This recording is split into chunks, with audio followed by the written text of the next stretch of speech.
Hello, I'm Amanda Moore. I'm the director of the Clearinghouse Community. Welcome to the Advocacy Exchange for February 2017. The Advocacy Exchange is our monthly conversation with advocates advancing change. Now, both the Clearinghouse Community and the Advocacy Exchange are brought to you by the Sargent Shriver National Center on Poverty Law, a national leader in advancing justice and opportunity. I'm glad to have with me today as my guest, Kate Lang. Kate is a senior staff attorney at Justice and Aging, and she's joining us today from Washington, D.C. Hi, Kate. Hi, How are you I'm doing? great. Thanks for having me. We're glad that you're here. So Kate is the author of this month's Clearinghouse article. It's called Social Security and Supplemental Security Income 101. And you can find that article on the Clearinghouse Community. That's at povertylaw.org/clearinghouse. And we're going to use her article as our starting point for today's conversation on the basics of Social Security and SSI. So thanks for joining us. Before we get started, I'd like to tell you how you can be part of our conversation. We would like to hear from you with questions or comments or experiences that you've had. There are a couple of ways that you can get in touch with us while we're talking. One is, as you're watching the YouTube live stream, you'll see there's a chat box to the right of the screen, the live chat. I see that some of you have already said hello there, so we're glad to hear from you. You can send us a question that way. I'll be watching that as we talk. If live chat is not your thing, you can also email me. My email address is Amanda Moore, M-O-O-R-E, at povertylaw.org, and I'll be monitoring that as we talk as well. Now, everyone who registered for today's broadcast will receive a follow-up email in the next couple of days. And in that email, you will find a link to a recording of today's conversation, as well as a link to Kate's article and her contact information. Because while we want to hear your questions today, we're going to try to keep the conversation at kind of a broad, sort of high-level area. We only we have limited time, a half hour, so we can't get too far into the weeds on any one topic. But Kate has graciously said that she would like to take those questions privately afterwards, so you can call her or email her, and we'll be sure to give you her contact information at the close of our discussion and again in that follow-up email. Okay, well, I want to say hi to some of the people who've let us know they're watching. So we have Laura in Texas and Nick in Indianapolis.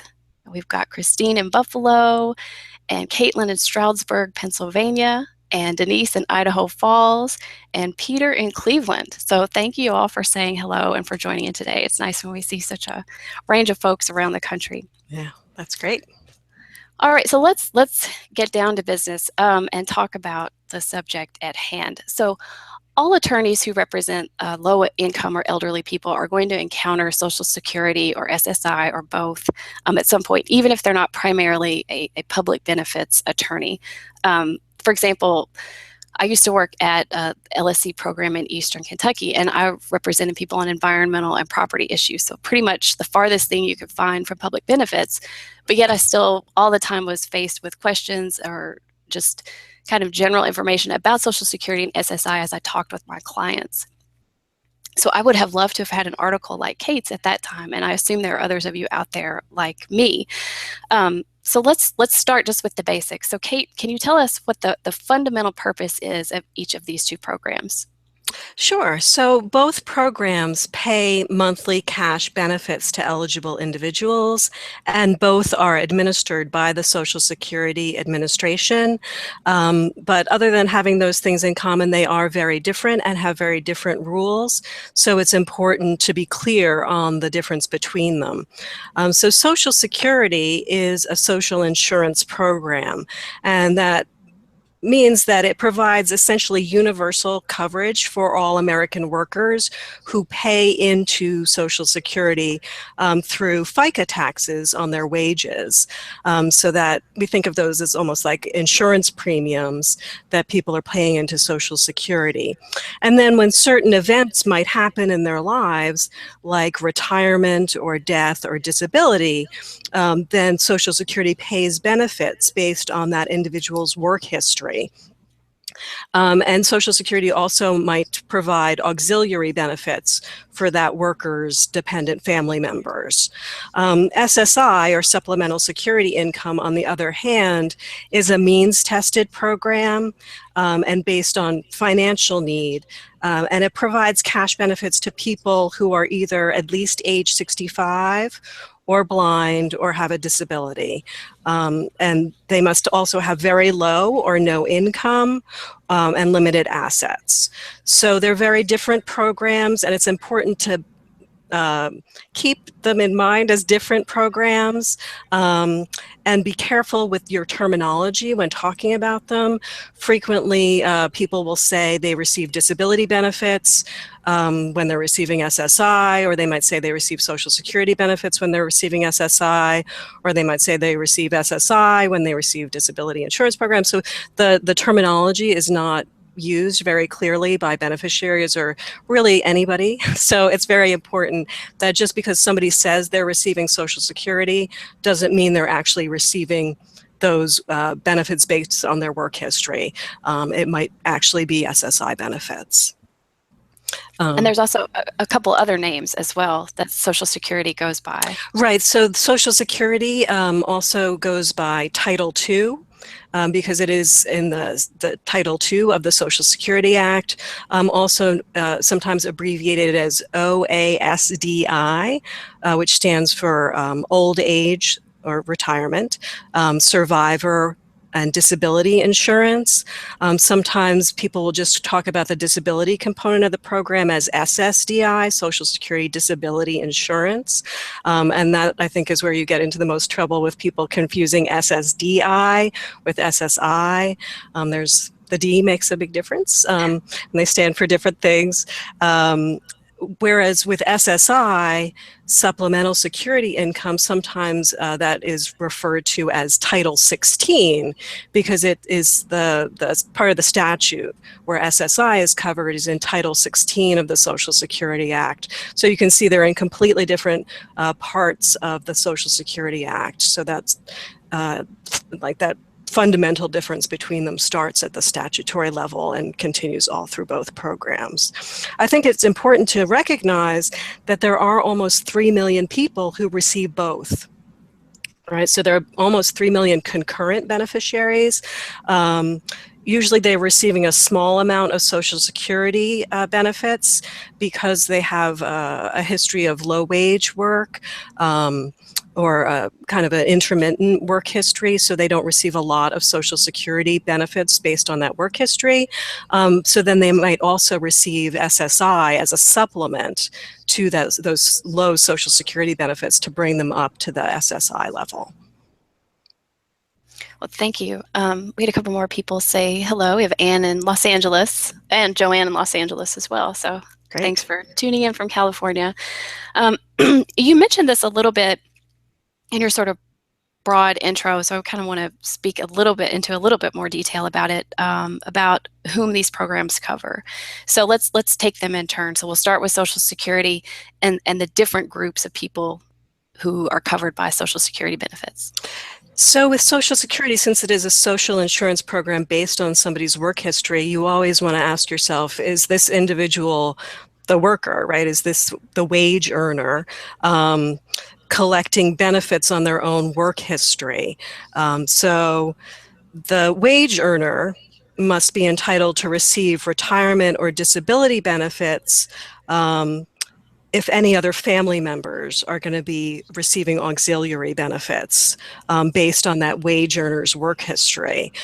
So eligible family members who could receive those auxiliary benefits include spouses, divorced spouses, minor children, stepchildren, grandchildren, disabled adult children, and dependent parents. And I think there's not really a very good understanding of these auxiliary benefits. I think there are many people out there who are eligible to receive these kinds of auxiliary benefits if the wage earner is receiving retirement or disability benefits and don't realize that the family members might also be eligible for some benefits from Social Security too.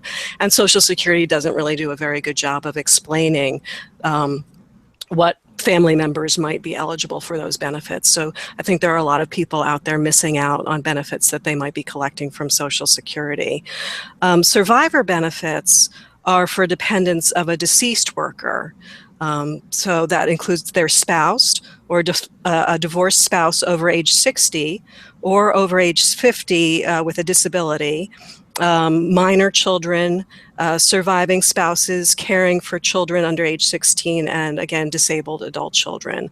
So again, many family members, but you're always looking to the work history of the wage earner, the worker who's now deceased, for those survivor benefits.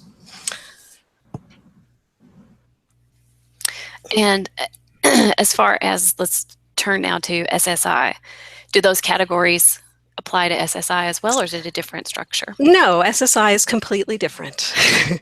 So SSI, it's really the individual. There are no auxiliary benefits for family members of SSI recipients. So you're always looking to that individual to see if they're eligible for SSI. And there are several different requirements for SSI eligibility. The first is categorical eligibility. So if an individual falls into a specific category, which are age 65 or older, adults age 18 to 64 who are blind or have a disability, or children under age 18 who are blind or have a disability. So if you're aware of a child with a disability receiving benefits from Social Security, those are 99.999% of the time, those are going to be SSI benefits based on that child's disability. So that is unusual for the benefits from Social Security. When they're going to a child, there'll be SSI benefits based on that child's disability. And then once you've kind of gotten over that categorical eligibility threshold, you look at the financial eligibility. There are a lot of rules for financial eligibility with SSI that are not in play at all for Social Security benefits. So because SSI is a means-tested program, you look at that individual's income and assets. They have to have very little or no income for other sources, very limited amount of assets. And then there are all sorts of complicated rules about whether something is counted as income or assets to determine whether somebody's financially eligible for SSI. So those get very complicated. Then there's also residence requirements for SSI eligibility. The individual must be living in one of the 50 states, DC or the Northern Mariana Islands, and actually have to be present. So sometimes you hear about retirees living in Costa Rica on their Social Security benefits. Those are Social Security retirement benefits. No one receiving SSI can be living in Costa Rica. They have to be living in the 50 states, DC or the Northern Mariana Islands. And there are also immigrant eligibility requirements. Individuals must be a US citizen or certain very limited categories of non-citizens. Back in 1996, under the Personal Responsibility Act, there were a lot of limitations put on SSI eligibility for non-citizens. And a lot of times people think that non-citizens are not eligible for SSI at all. That's not true. There are certain very limited categories, but it's very complicated, and very specific groups of non-citizens may be eligible for SSI. So those are the eligibility criteria for SSI. Oh, thank you. And I'll remind our viewers that in Kate's article, she goes into more detail in these things. Of course, she can't go into every bit of detail, but she did a very thorough job of citing to the appropriate regs. So you can easily get to those from her article. So I'll encourage you to check that out. Yeah, and with all of these rules, like the financial eligibility rules and the immigrant rules, there are the rules, and then there are exceptions to those rules, and then there are exceptions to the exceptions. So it really is incumbent on people to kind of dig in and look at those rules. Well, we had a question come in from Christine. She asks if Social Security survivor benefits be included in a will. She says, let me finish the question. Can these benefits pass through a will of a deceased worker to the survivor of her choice? No.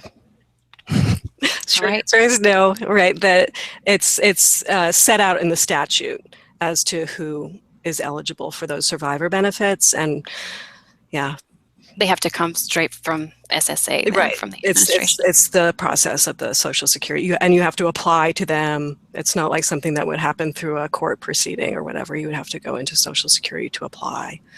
For them to make that eligibility determination. So, right, so I can't say, right, sometimes, especially we see with like divorced spouses, sometimes people were married decades ago and then that ex-spouse dies, and their current surviving spouse and a divorced spouse can both collect survivor's benefits on that deceased worker's record, and it's not they're both eligible for whatever amount they can get. It's not like one is reduced because of the other or anything like that.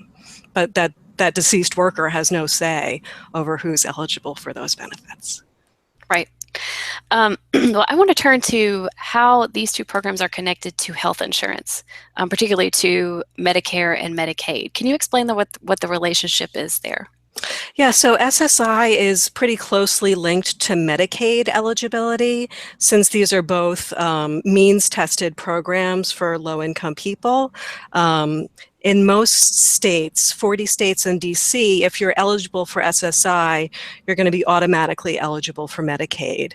And that's a really important benefit for a lot of people, in addition to the cash benefits, but having that automatic Medicaid eligibility is a really important benefit for a lot of people.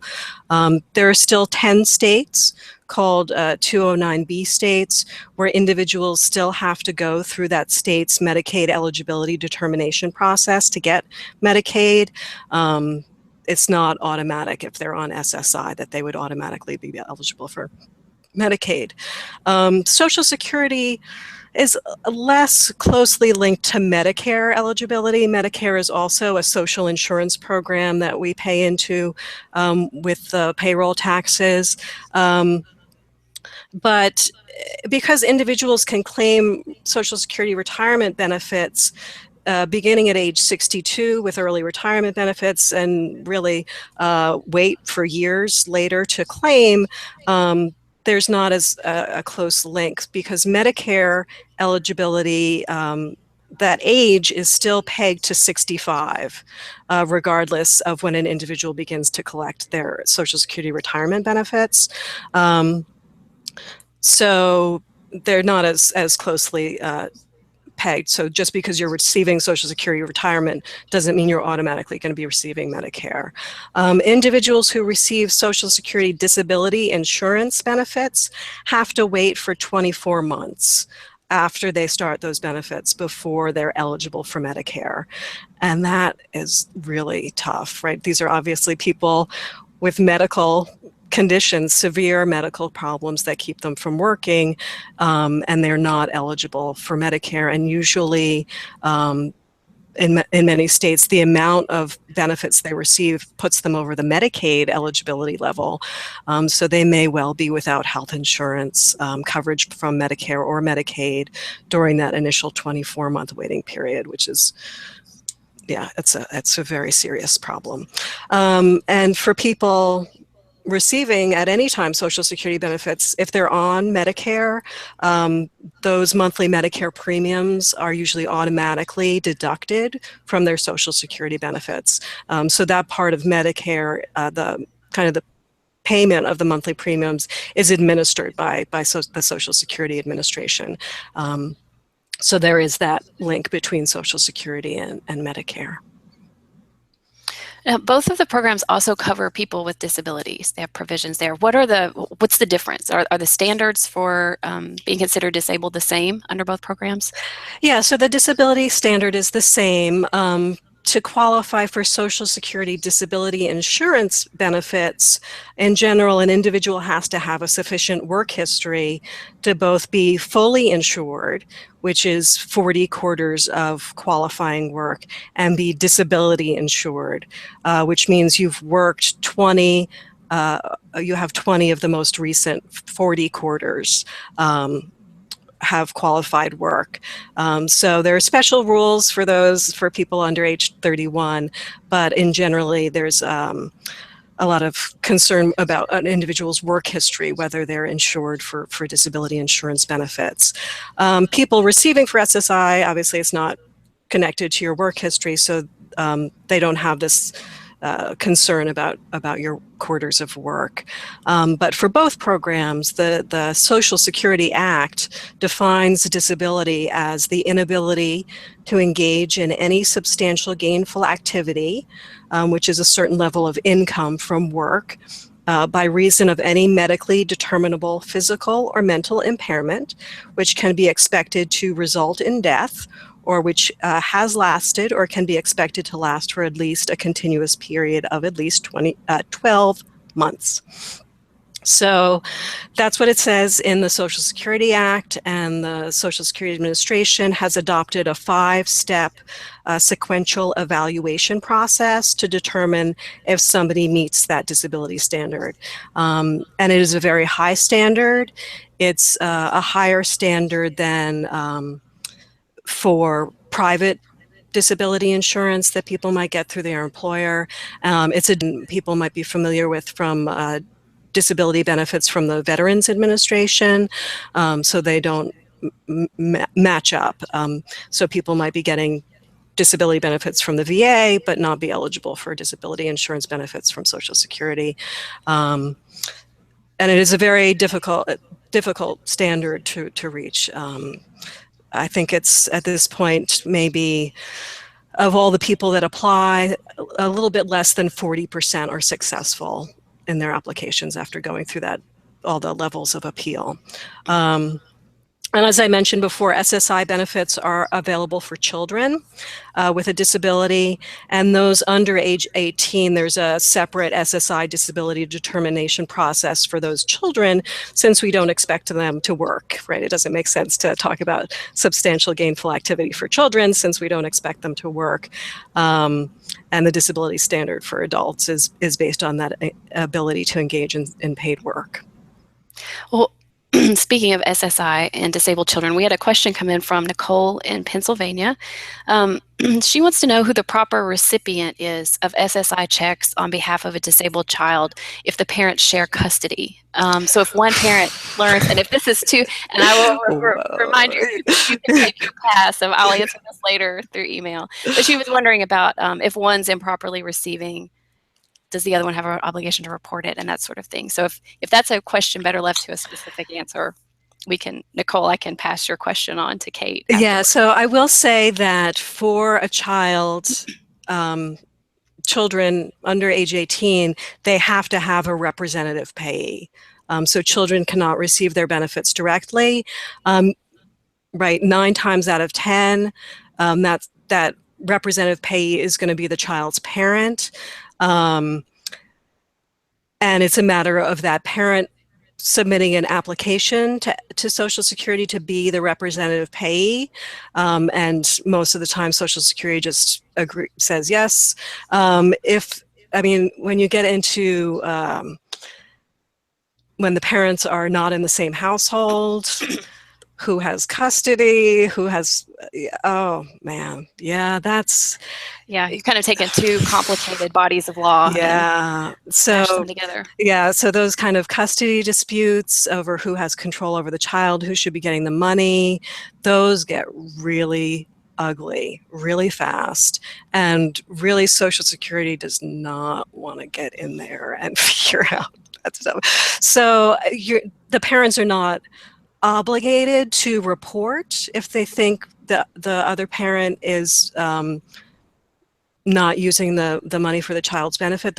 I'm not aware of any legal obligation for the parent not getting the money to report that, but they can, and they do.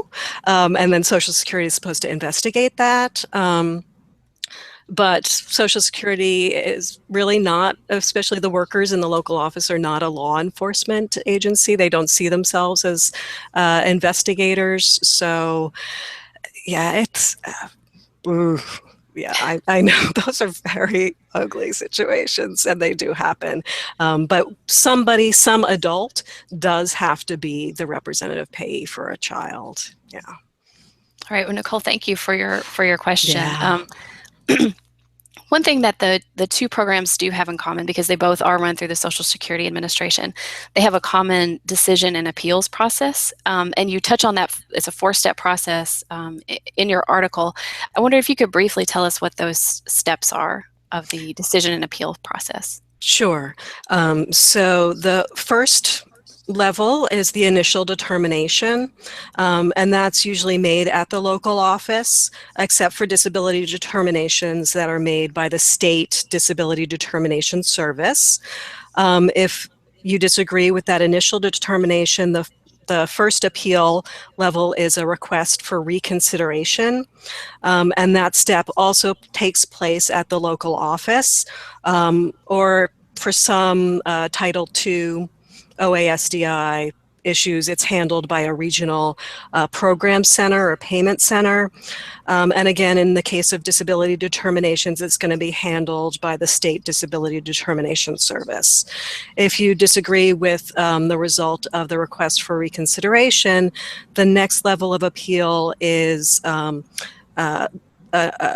a request for an evidentiary hearing before an administrative law judge. So the Social Security Administration has a component called the Office of Disability Adjudication and Review, where appeals are heard by an administrative law judge, and even if the issue is not a disability determination issue, it's still heard by an ALJ. If you disagree with the ALJ's decision, you can then appeal to what's called the Appeals Council. And very few appeals to the Appeals Council are actually reviewed. The review by the Appeals Council is discretionary, and most appeals are not reviewed. And they just let you know we're not going to reverse or review this decision by the ALJ. And after that, you would take the decision to the federal district court if you wanted to appeal. And at all stages of appeal, the individual has 60 days after they receive the notice from the Social Security Administration, and usually they build in 5 days for mailing. So you count 65 days from the date on the notice, unless there was a problem with your mail, but the assumption is that you have received it 5 days after the date on the notice, and then you have 60 days after you've received it to file the appeal of the adverse decision.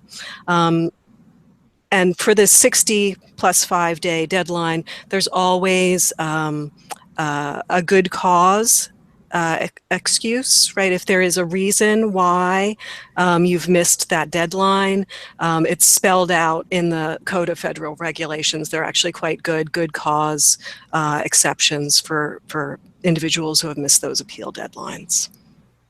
And so which one of those levels do most legal aid attorneys get involved? So most legal aid attorneys represent claimants at the ALJ hearing level. It's very important that all relevant issues be raised at that ALJ hearing, because it may not be possible to raise them or bring in additional issues or new issues later in the process. If the ALJ rules against you and you want to take that to the Appeals Council or to federal court, you can't raise those new issues later. So it's really important to have all those issues raised at the ALJ hearing. So most legal aid programs prioritize representing people at the ALJ level.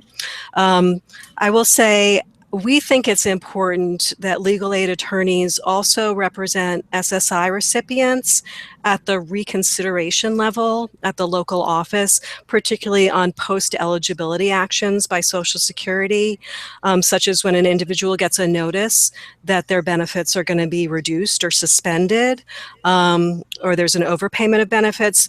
Because SSI is a means-tested program, recipients have due process protections under Goldberg v. Kelly at the reconsideration level in the local office.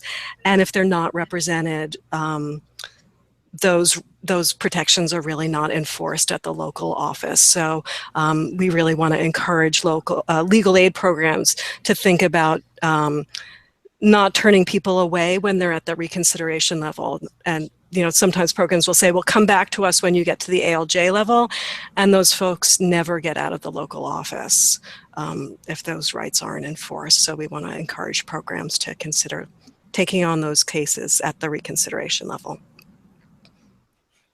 Well, thank you, Kate. And we have reached the end of our time together, and we had some questions we did not get to. For those of you who submitted questions, I will be sure to forward those on to Kate so she can take a look at them and get back in touch with you. I also want to remind everyone, just a moment, it's popping up, I think. Yes, that you can read Kate's article at povertylaw.org/clearinghouse. It's called Social Security and Supplemental Security Income 101. And I'll remind you that everyone who registered today will receive a follow-up email that will have that link in it. There will also be a link to a recording of today's conversation. If you found this program interesting and would like to be notified of our future events, you can join our mailing list. You can sign up at povertylaw.org/join. You can also follow the Shriver Center on LinkedIn. And I want to invite you to join us for next month's Advocacy Exchange. So just in time for St. Patrick's Day, we will shift our focus to a bit of green ourselves. We'll talk about green jobs and whether they can really be a pathway out of poverty. And I'll be joined by Elena Fauché of the Center for Energy and Environment in Minneapolis. That will be on Thursday, March 16th at the same time as today's program, 1 o'clock Eastern and 10 o'clock Pacific. So I want to thank everyone, including Kate, for being with us today. Thanks for having me. I look forward to hearing from people if they have questions about anything I said today or just about their cases. I'd really like to hear from people. Great. And we'll send Kate's email address and phone number as well with that follow-up email.